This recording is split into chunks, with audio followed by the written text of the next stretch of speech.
Rais wa Afrika Kusini Cyril Ramaphosa ametoa onyo kali kwa wananchi wake dhidi ya vitendo vya chuki kwa wageni maarufu kama xenophobia ambavyo vimekuwa vikiendelea kwa kipindi cha hivi karibuni. Na onyo hilo amelitoa katika siku ya maadhimisho siku ya uhuru ambayo inafanyika kila tarehe 27 ya mwezi wa 4 ya kila mwaka. Hii ilikuwa ni siku ya jana katika mji wa Bloemfontein, ambapo Ramaphosa aliweka wazi msimamo wake kwamba hakuna mtu yeyote ambaye anaruhusiwa kuchukua sheria mkononi. Nikimnukuu kile ambacho alikisema: "Huwezi kuchukua sheria mkononi mwako. Usiwalaumu wageni, unachotakiwa kukifanya ni kufuata sheria."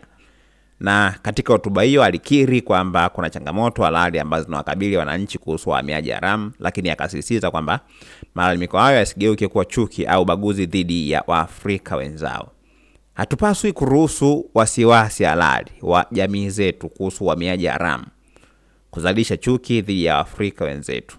Aliendelea kusisitiza kuwa hasira pamoja na vurugu za wananchi hazipaswi kamwe kugeuzwa kuwa vurugu au chuki.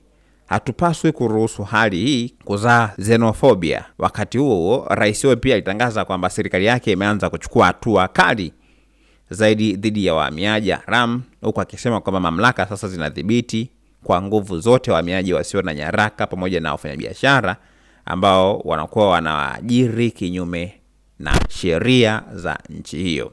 Lakini pia aliongeza na kusisitiza jambo moja ambalo ni muhimu sana katika utekelezaji wa sheria: lazima ufanyike kwa kufuata sheria yenyewe, si kwa nguvu ya umati namna ambavyo umekuwa ukifanya. Haturuhusu watu kuchukua sheria mikononi mwao. Lakini kwa kurejea historia, Ramaphosa aliwakumbusha wananchi wake jinsi nchi za Afrika zilivyoshirikiana wakati wa vita dhidi ya ubaguzi wa rangi wa apartheid.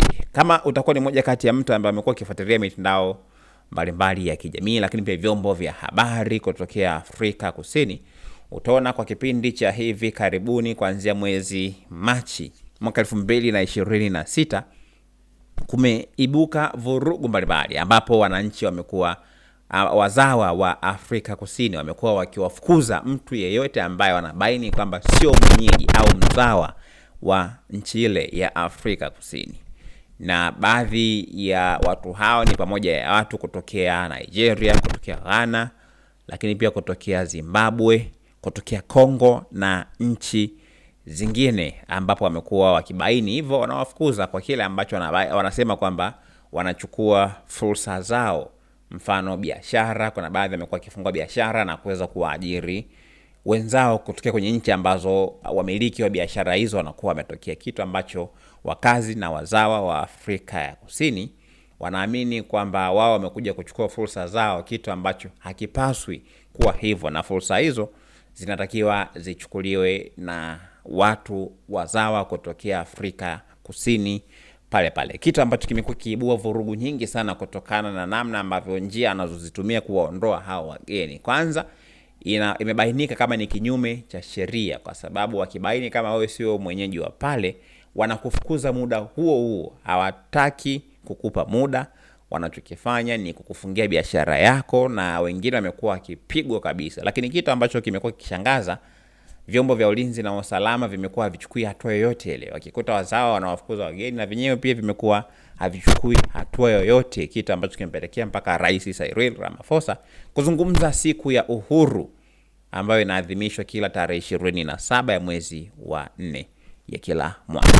Mtazamo wako ni upi na maoni yako ni yapi? Usiache kutuandikia sehemu ya comment, lakini pia usiache kushare kwa ndugu jamaa na marafiki, bila kusahau kusubscribe channel yetu ya YouTube ambayo inasomeka Dodoma TV kwa taarifa zaidi.